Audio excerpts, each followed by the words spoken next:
So if you're here for the first time, this is the last week of 1 Corinthians, and so you'll get to hear the wrap-up of everything and see us cross the finish line.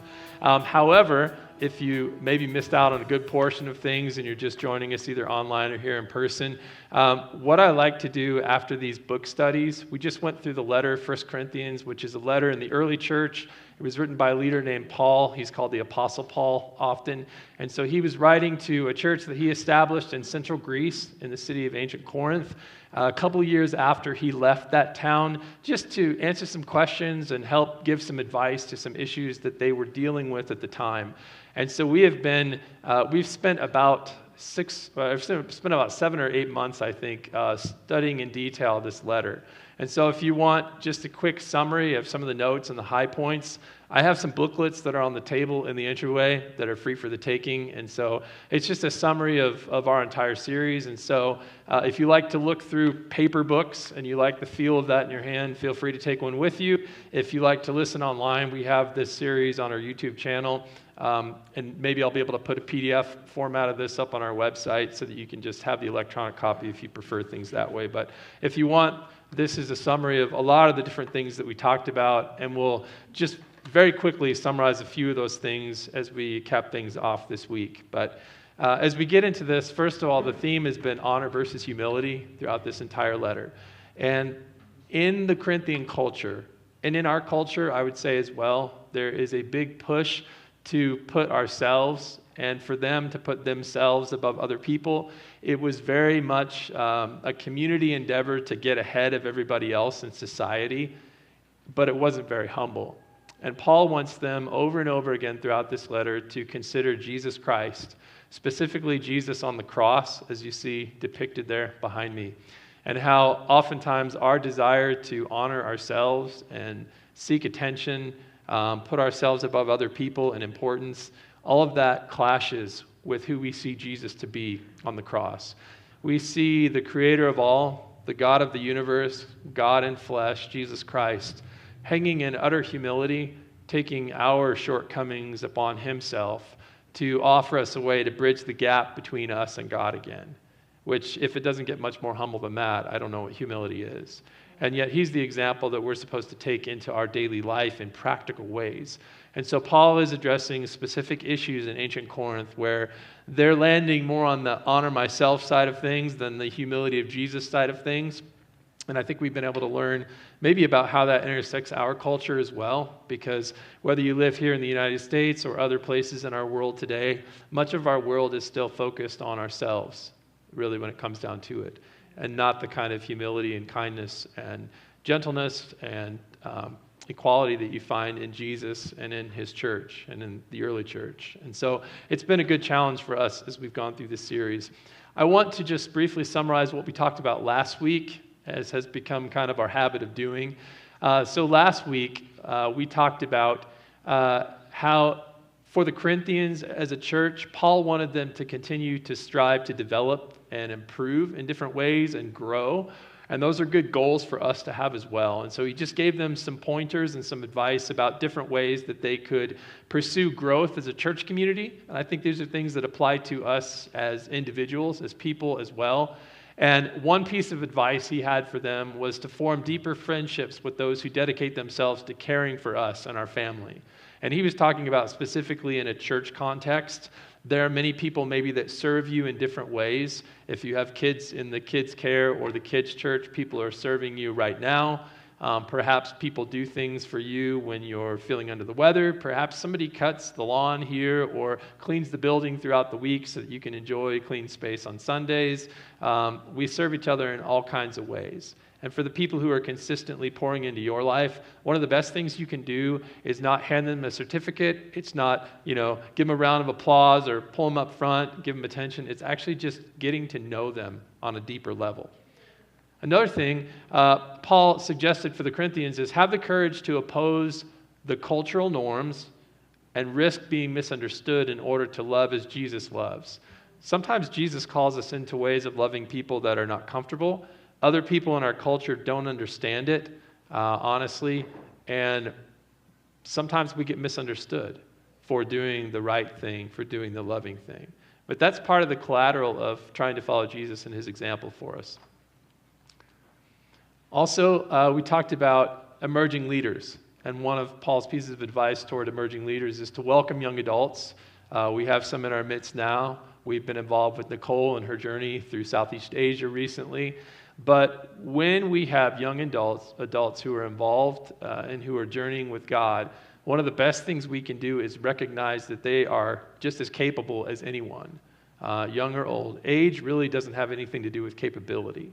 And so recognizing people's capabilities, and not only that, but trying to do things we can to further them along in their journey, supply things, meet practical needs to help them continue to investigate where God wants them to land in life. Because being a young adult, you tend to be really mobile. I know I was throughout my 20s, right? And God could take you in one of 1,000 different ways. But then as you settle into life, things get, more in a series of events, and you start to establish roots and community and stuff. But the world is wide open oftentimes in your early 20s, and so it's an exciting time. Lastly, make tentative plans that revolve around spending time with people. I think this is good advice anyway. Make it our goals as we make plans to spend time with people, especially faraway friends and family. That was something that wasn't easy for the Apostle Paul or many believers in the ancient world, and it's something that's hard for us.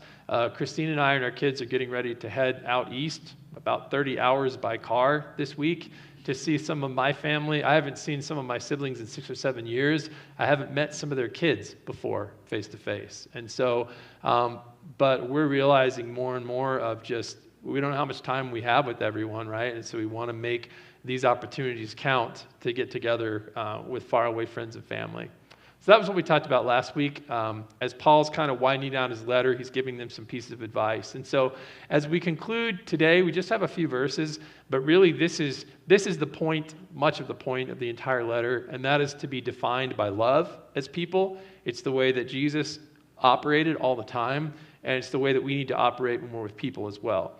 And as we come into this last section, we're going to come into a couple of unfamiliar words or phrases. One of them might be a little funny or uncomfortable for you, or maybe you've never heard of it before. We'll talk about that. I want to give you an idea of what these words mean and what they meant culturally before we jump into it. The first one is holy kiss.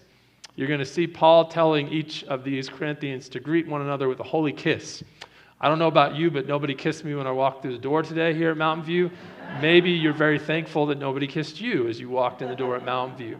But in the first century, if you were a part of a church culturally, it was very appropriate, even something that you could say was a Bible command, in a sense, in the first century, to greet people with a closed-mouth kiss.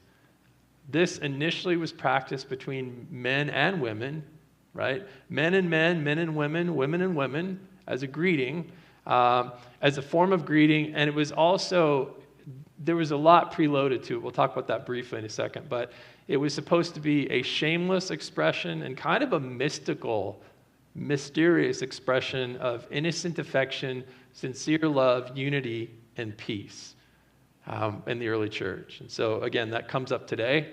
Also, we come across the word grace, which just means a generous gift or an expression of kindness that brings joy or delight to the receiver. Think Christmas morning and a kid, unwrapping that present, ripping through things, finding what they've been hoping for. That's what grace is. Okay. And so a couple different things that Paul has as suggestions about how to be defined by love. One is to be known for having a warm embrace. And this is as a church community. Hopefully you had a warm experience when you came in. Hopefully somebody maybe greeted you or had a conversation with you. And if not, hopefully before you walk out the door, someone will, or you'll have time to get to know people.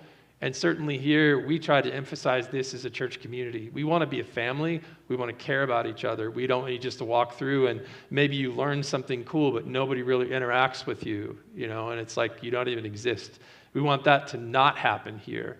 And that was something that Paul wanted not to be a part of the early church. He wanted this warmth of connection, a family relationship. He says in the final verses of 1 Corinthians 16, he says, the churches of Asia send you greetings. And that word greetings, when you read that in the New Testament, most of the time, it literally means they embrace you. Embraces, hugs, were such a part of greeting in the New Testament world, in the ancient world, that they didn't even use a different word for greet. They just used the word for embrace or hug And that meant greet, because that was just part of it. He says Aquila and Priscilla, who are two other fairly familiar early church workers in the New Testament, they send you greetings warmly in the Lord, along with the church that meets in their home.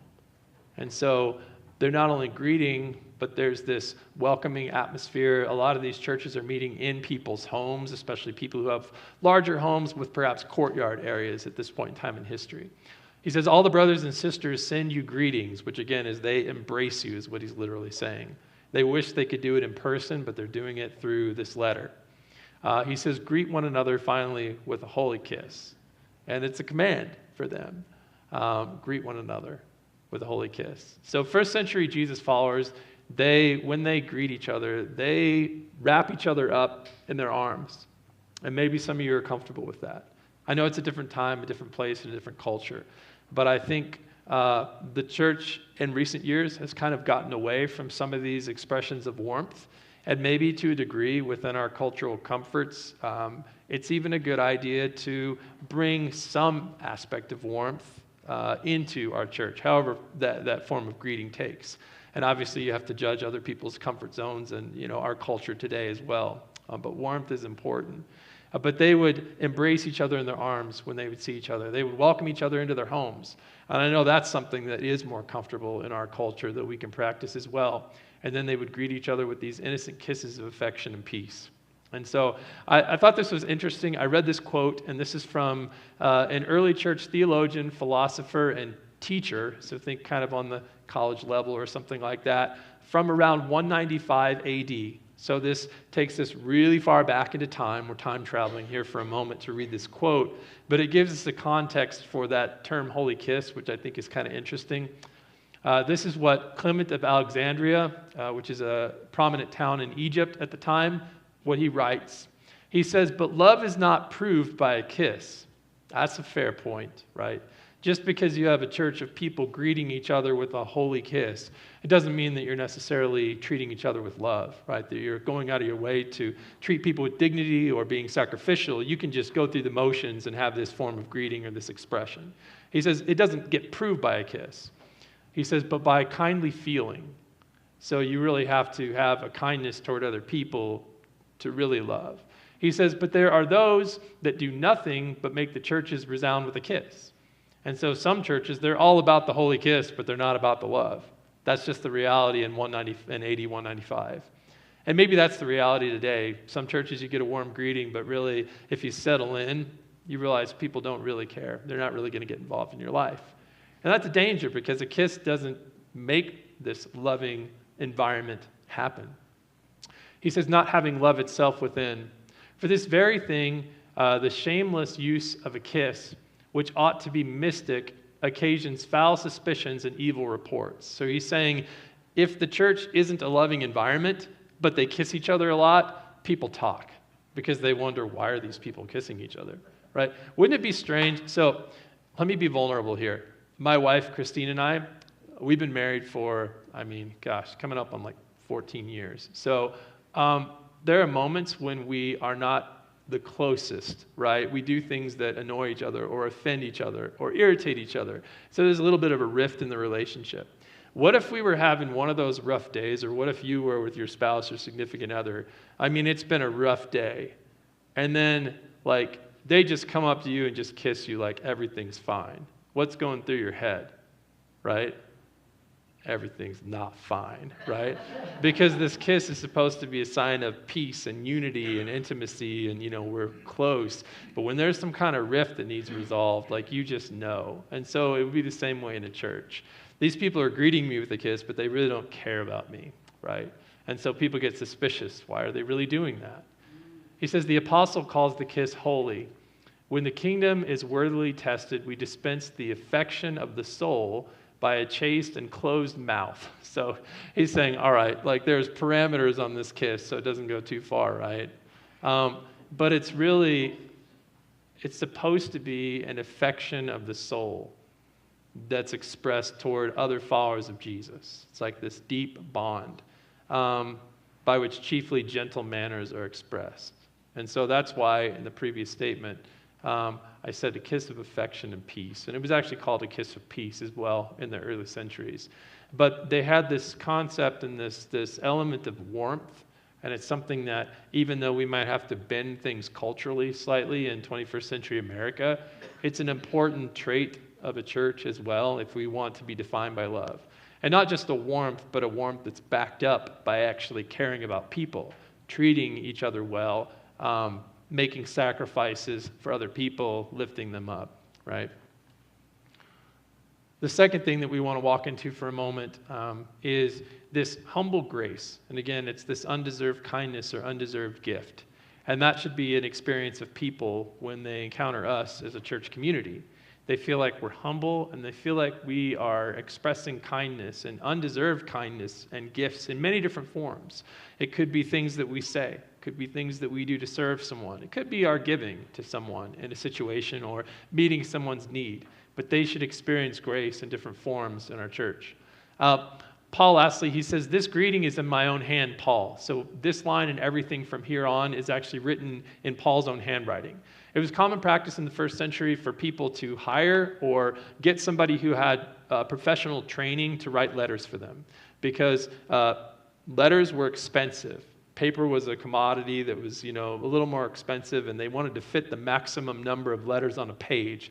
So if you read these ancient manuscripts, the letters are absolutely tiny, and they're written perfectly. And so Paul would have wanted to save time and space and money on the paper and hired someone to write the bulk of it who was capable as a scribe. But he always signed things in his own hand so that people would know this is actually him who's sending this letter to the church. It's a way of authenticating a letter. And maybe we do the same thing through our signature today. In verse 22, he says, "If anyone does not love the Lord, a curse be on him." That sounds a little harsh, right? Paul's cursing people at the end of the letter. I think in our English translations, this comes across a little bit different than it does in the Greek original manuscripts.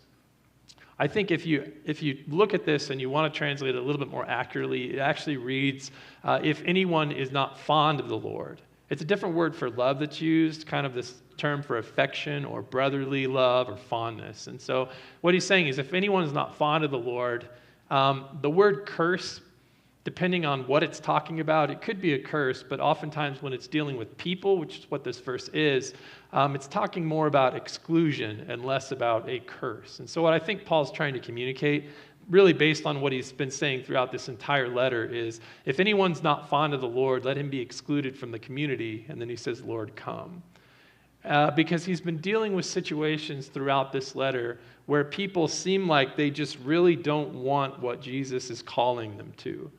And in some situations, Paul is prescribing different levels of distancing, right, or boundaries with those individuals. And so it seems like he's just reiterating that one last time before the end of the letter. And so my summary of this is, Paul restates the importance of the church community being known by their affection for Jesus, because that's the first part. It is important for us to be known by that. We don't just care about each other, but we ultimately care about Jesus and also each other. And he warns against doing nothing, I think, to confront individuals who elevate themselves, mistreat others, cause abuse and division, which are things he's been dealing with throughout this entire letter. He's been doing this in one illustration after the other in different forms throughout the letter. And so part of humble grace is avoiding these issues that the Corinthians have been so prone to falling into. If you want a whirlwind tour through 1 Corinthians, here's the recap of that. So in what ways are people straying away from humility and graciousness? Well, as we start out in the letter, we find out some people are choosing sides and they're claiming to be superior. They're forming teams and they're excluding other people from those groups. And you've got other people that are just imitating their culture. They're pursuing honor and status and wealth and a name for themselves. And they think that that's spiritual because that's what their culture has told them. Some people are looking to their own logic and their senses to make decisions, and that's what they equate with wisdom. And Paul's saying God's wisdom doesn't operate that way, at least not all the time. There are ways that it's very outside of what's logical in moments and out of touch with what our five senses tell us we should do at moments as well. Some people, they look at humility culturally and they see it as a weakness. And Paul's saying, no, look at Jesus. It's actually a huge strength. Some people are tolerating or even enabling abuse in their culture, and he gives a situation of that. Some are taking advantage of Christians in court. If you're of a higher status in the city, you can sue someone who is of a lower status. But somebody of a lower status can't file a lawsuit against somebody of a higher status or who has more, clout or fame or wealth, because that might be an embarrassment to that person. And by the way, all the judges are from the wealthy side of town. And so it's very unfair. And they're essentially filing lawsuits just to take advantage of the poor and needy among them. Paul confronts that. That's injustice. Some people are trying to satisfy all their physical appetites. Some people are abstaining from intimacy in marriage, which is kind of on the polar opposite end of things. Some people, they realize they've got freedoms, but they're erring on the side of too much freedom, and they're causing offense, especially among people who are just coming out of perhaps the Greek and Roman religions, and they're really sensitive to idol worship, or people from Jewish backgrounds where eating meat at these feasts that have idols kind of associated with them are causing issues. Some people are imposing too many restrictions. They need to be more free, which is something you don't hear in a church a lot, right? Can you just exercise more freedom, please? That's refreshing. And Paul says we really have to gauge that based on who we're with in the moment.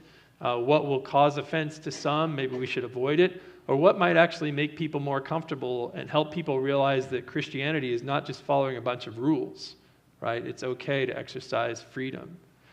Some people are failing to see everybody as equals. They look around and people of more status, maybe the same status, they're equals, but people who are of lower status, or women, or children, or slaves, there's no way those people are on the same level as me. That's how they're processing life and each other. Some people are insulting poor people at the Lord's table, this consistent dinner or meal that they serve to try to meet the needs of the poor and give them a nice meal. People are taking advantage of that. Some people are drinking all the wine because they're the higher status. They think they get to the front of the line and everyone's letting them, and the poor people are being overlooked. Some look at spiritual gifts and they think, well, my gift draws a lot of attention. It must be more important. Those other gifts that are easily overlooked, those aren't. And Paul says, no, every single person in your community is absolutely essential. You pull anyone out, then you lose what they have, which is what you need. Some people are lacking in love. Paul spends 1 Corinthians 13, which is a more familiar chapter if you've spent some time in the New Testament. It's called the love chapter by some, but he does it to show them how they're lacking in love toward each other. Some people are causing confusion and chaos in the religious gatherings in the ways that they're using their gifts. Some people are restricting women from speaking. I want to pause here for just a moment. Again, the thrust of this letter has been everyone has something to contribute that's essential. And in Jesus, everyone should become someone who is treated with equality. Paul even talked about that in terms of giving. We take our surplus and we give it to people, others who lack, to lift them up. And so a huge theme in this book has been everyone is essential and everyone is equal. And I think depending on our religious cultures, maybe some of us have been taught that that's not the case. Some people are more essential than others. Other people should be limited in different ways. And so one thing that you might experience here in this church that you won't experience in every church is that you will see both men and women involved in different ways. When I'm gone on my trip next week, Carly Cleveland will be filling in for me doing the teaching. Because honestly, she's probably one of the most capable and qualified people in our church community, and probably in several church communities around to speak on the Bible. She's had a lot of training in that area, and she's a good communicator, and she runs a nonprofit organization on the side. And so there are all these things happening, but you'll get to experience different people, men, women, and kids involved in serving, involved in praying, involved in teaching, because again, looking at the overarching themes of this book, it's very difficult to imagine a world where everyone is not essential based on what Paul's teaching. And so you'll experience that here.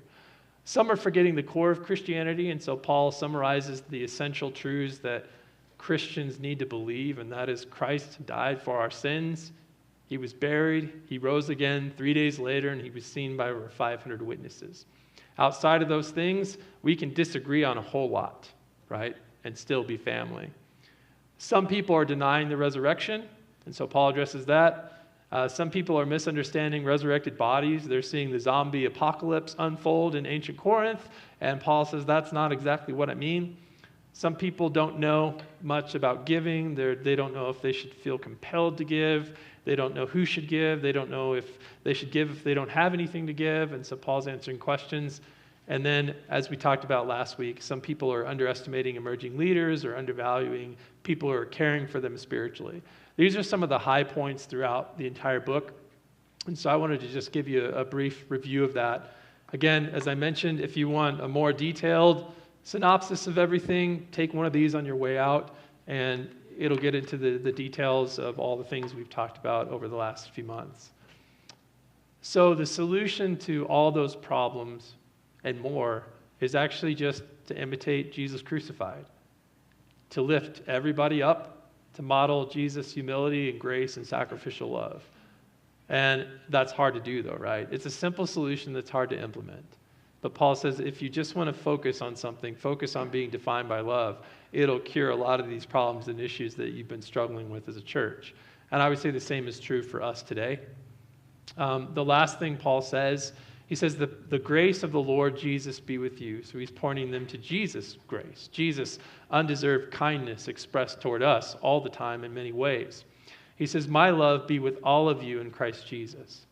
Now, Paul has had some difficult conversations throughout the course of this letter, but the final words end on the grace of Jesus and on his love, not his love for those who are making the right decisions and choices, his love for everyone in that church. His love has motivated the conversations he's had.